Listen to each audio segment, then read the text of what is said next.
don't like to swim. I have a brain hemorrhage. I have to walk straight. 7 years. I patient is not so frustrating. Good girl. There was that whole period of trying to get back what we had. Jo with her career and me just trying to find that happy life again. You have a good day. I think we turned a corner at some stage. We decided we were going to have another child. We went from the old normal to what's the new normal and how can life be the best we can make it.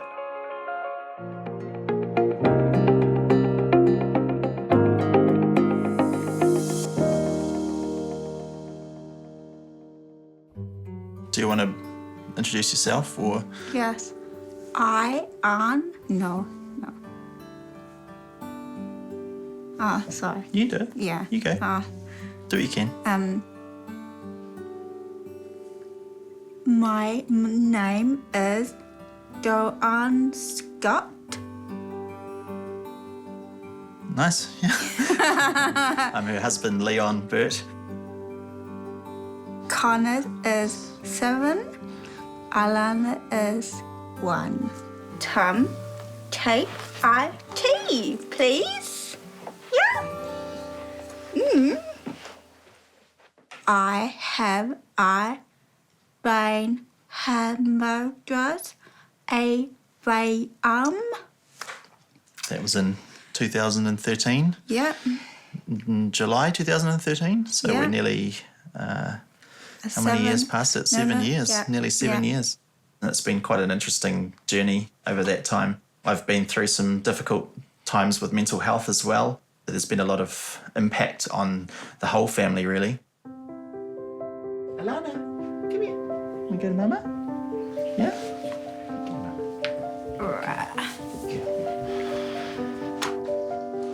When Jo and I first met, she was a very high-flying young doctor.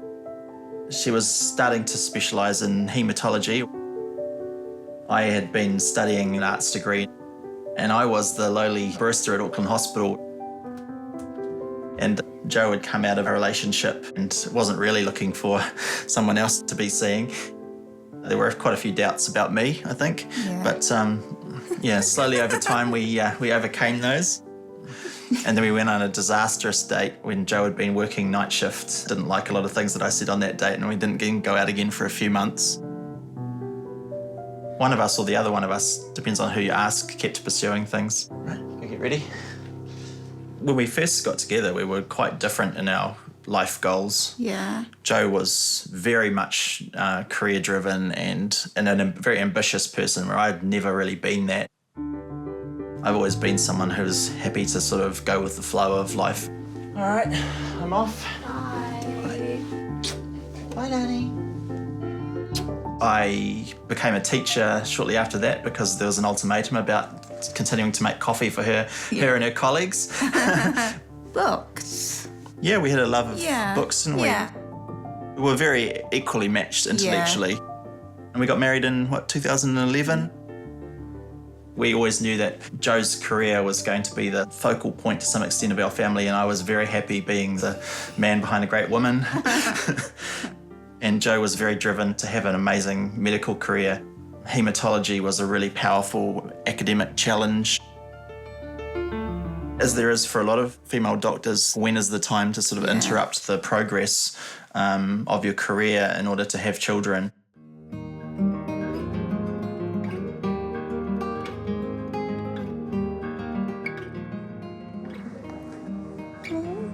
One day old. Having a little sleep on Mummy. Do you like it? Do you like it? You do. Yes, you do.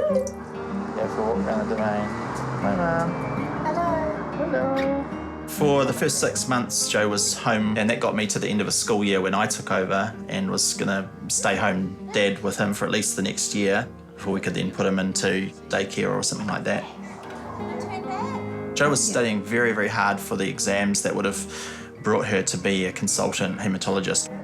Happy birthday, dear Connor. Happy birthday to you. It's your birthday. Yeah, it's your birthday.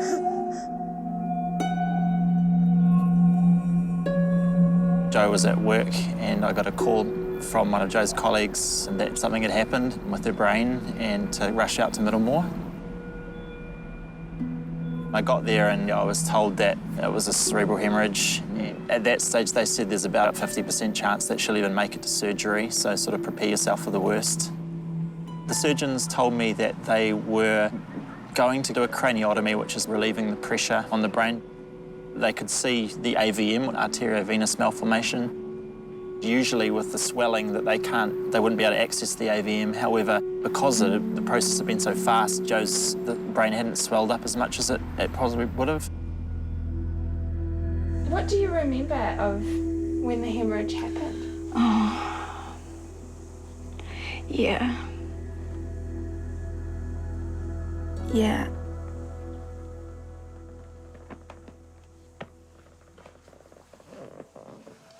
I lucky to be alive. I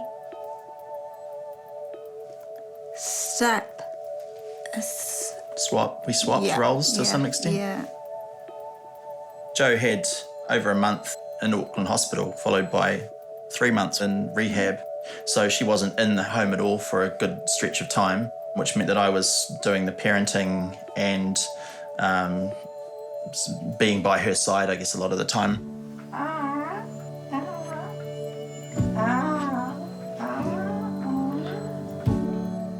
Every day with Connor, I'd take him over to see her at rehab or in hospital. But then 6 months after that, I had to go back to work. And Jo became the sort of stay-home parent, but Jo wasn't really able to do a lot at that stage. And epilepsy kicked in at 6 months, post-cerebral hemorrhage as well. So we were really scared all of a sudden that Jo was going to be at home with Connor and likely to have fits. Come on, buddy. Yeah. We put him into daycare full-time, but Jo used to go up there with him, so she still got to do a lot of the mothering things. Have a good day. Bye. I took on more than half. But your career, I guess, at that point was completely in the background. We couldn't even think about it at that point, eh? Yeah. It was hard. I would like to walk again. The first 6 months, though, it was all about getting well. Yes, right? But I have to start again. Sit again. No, I have to start again. Start again. Yes.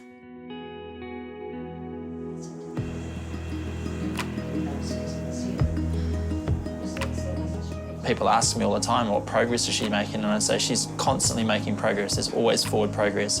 However, the progress that we can see has not yet been significant enough to have a positive impact on what she's able to do.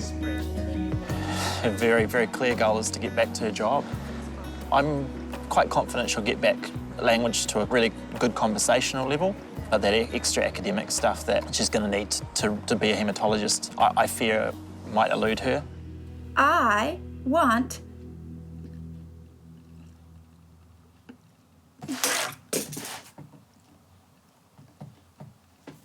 space.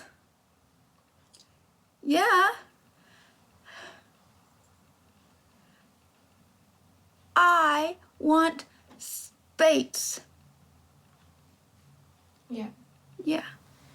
So just everything back. Yeah.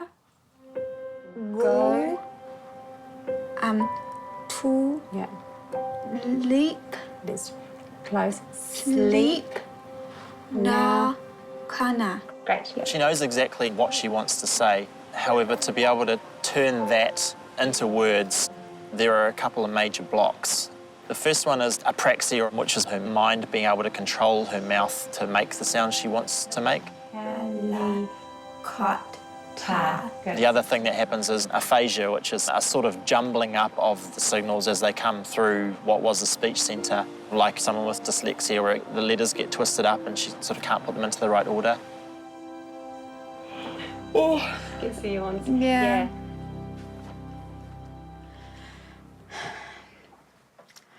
Mum. Non.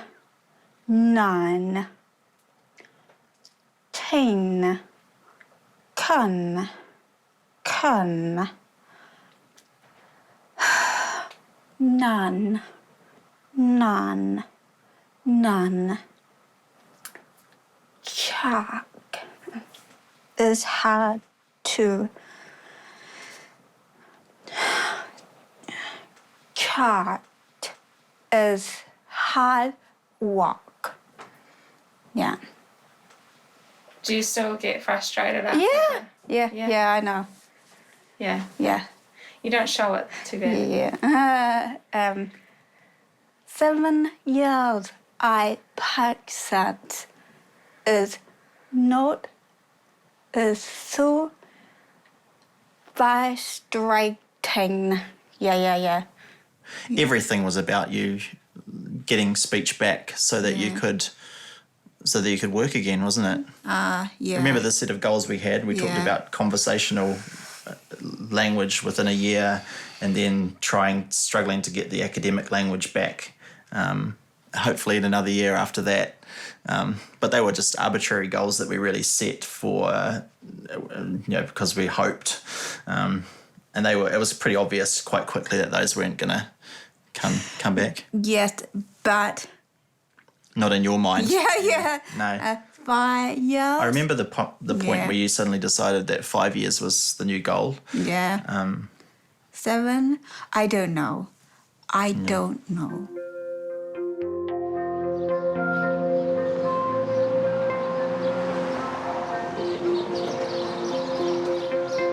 Joe got back into the lab working. So Joe was looking at slides and diagnosing from those. Hi, Joe. Hey. Hi, good to see you. Yeah. She had all the knowledge there to be able to do that, but then had to write Down reports. for a minute. Yeah. How are you finding the writing? Typing. Yes. Typing? Yes. Okay, is typing okay? Or is Yeah, it- fine. And what about some of these long words, complicated phrases? Type The phone, yeah? Yes. You use a medical dictionary? Yes. So I was in a constant state of trying to manage both Joe's expectations about what she was going to be able to do work-wise and also make sure that it didn't have too much of an impact when it didn't happen. I was pretty sure that she wasn't going to get back to haematology a long, long time before she was. But I didn't want to stop being supportive of those goals, so I had to continue being supportive and trying to help her as much as possible to get them back, while at the same time kind of trying to protect her psychologically, as well as myself, knowing that it was probably going to come crashing down. We keep saying, well, it might be a bit longer, and keep trying, and what else can we try, and some of those sorts of things. There was a real tension in that for me, for sure, both trying to protect her and encourage her and nurture her. She did it for, must have been 2 years. 2 years Yeah. to some extent. Yeah. And it wasn't improving, and they were very patient and very helpful. Yeah. We realised we were going to have to pull the plug on it. Yeah. It was fine. Yeah. Yeah, we felt like you'd had a good shot at it, eh? Yeah. I tried my best. Oh, absolutely. Yeah. No one could ever accuse Jo of not giving everything she had to try and get back that the haematological career. But is gone.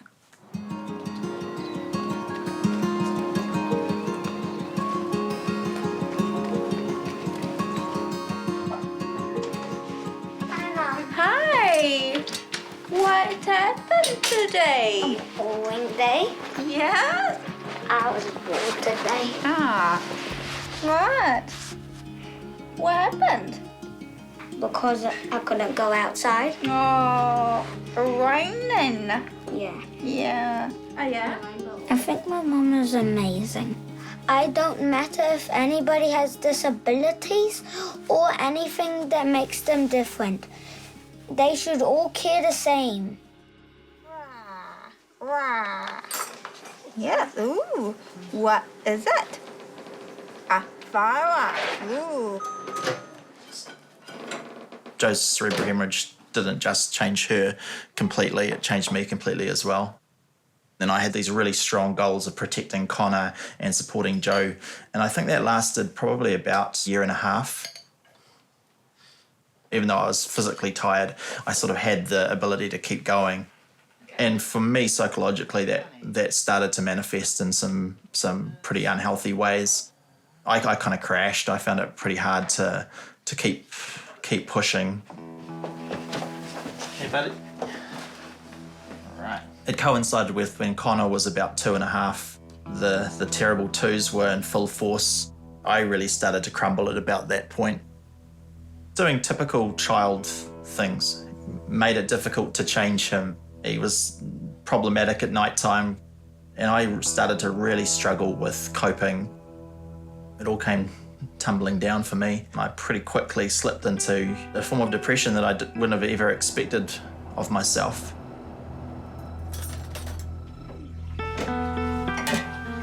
I was unhappy a lot. I was crying. I had days when I felt like I didn't want to get out of bed, even though I continued to do that. That was the spilling over of years of this ridiculous stress from it all. Began to come out in pretty unhappy ways at that stage. I would scream. I would have been physically very scary, intimidating. And it had just boiled over. I'd never been a person who had anger like that before. Run on. Connor.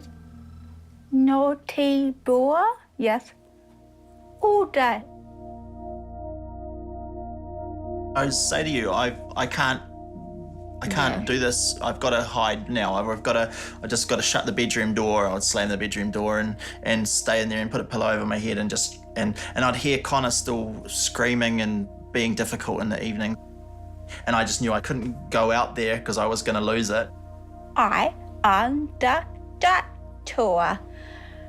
I knew the patient. Yes. I said him to walk it off. The person is right. Is sad.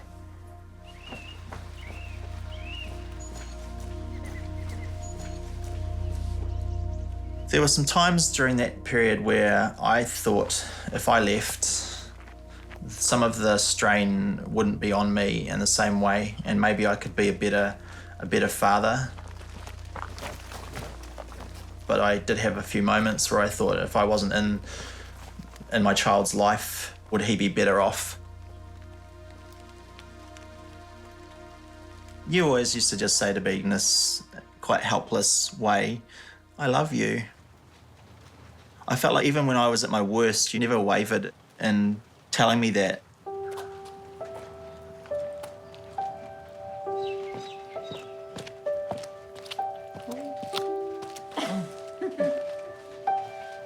I started having psychotherapy. I went on to medication, but I learned some coping mechanisms. I would hide in my room or go for a walk.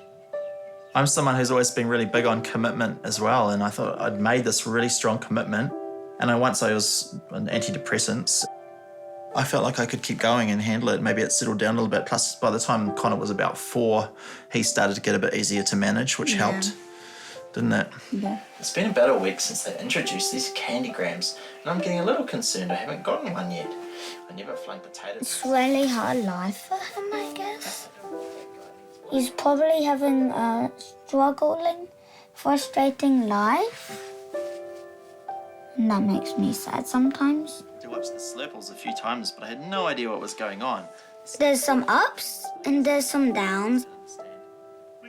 Didn't I sometimes do board games, And he watched the show, he gets frustrated. trampoline and other stuff?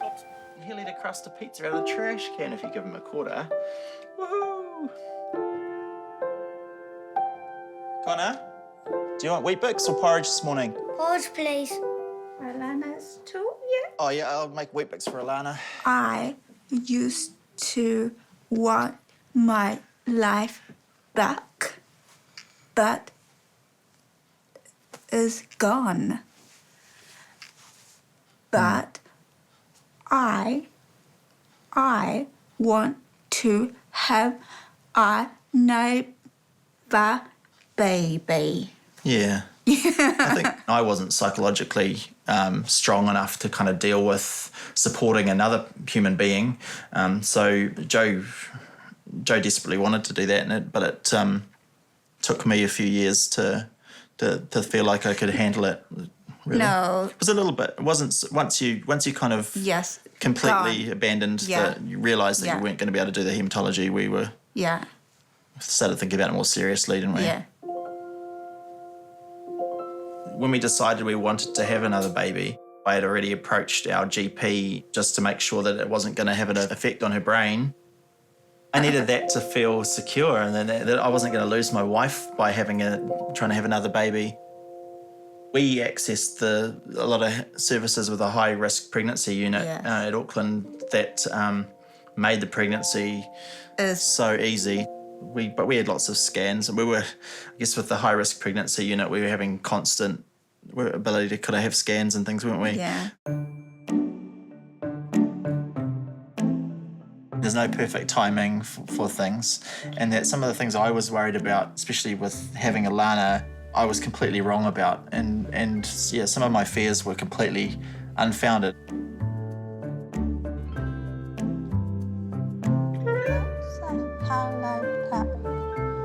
What color? Oh, yes. Yeah. Once we realised that Joe's inability to speak wasn't going to stop us having a good family and a great life in different ways, we could kind of get on with it a little bit more. Alana doesn't know any different, is No. she? Alana's speech development has been slower than Connor's was at a similar age, but that could just be one child to the next. But she loves her mum. She loves you so much. Connor Alana is straight. Being a parent? Yeah. Connor's helps me. Alana's and Connor's shops. Helps you in shops and things? Yeah. Her speech has gone a bit wonky. I sometimes have to translate because I'm the best person that understands her in the whole entire world.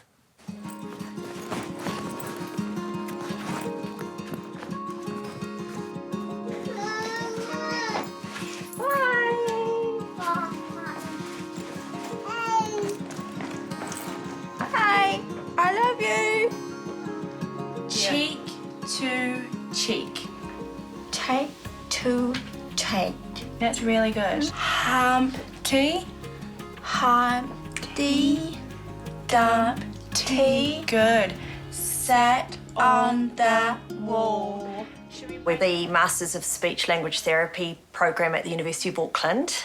Research is telling us that people do continue to make progress, after the sort of, 2-year mark. But I think the personal approach is what really singles Jo out. The fact that she picks very distinct aspects to work on. What would you like to work on today? I would like to do the welcome song? Yes, is hard to speak, say Do we want to do the splashing? We'll leave it. Yeah. Ready? Alana's here today. Alana's here today. We're so happy that Alana's here today. Joe's here today. Joe's here today. We're so happy that Joe's here today. There's nothing wrong with Joe's thinking, and people with aphasia, they're perfectly intelligent people. It's just the getting of those words out.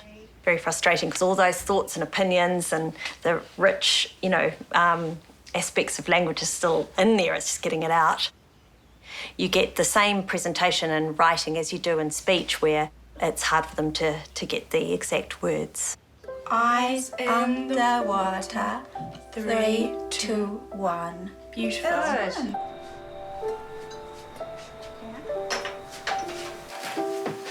Thanks, Jojo. No, don't take it out of the air.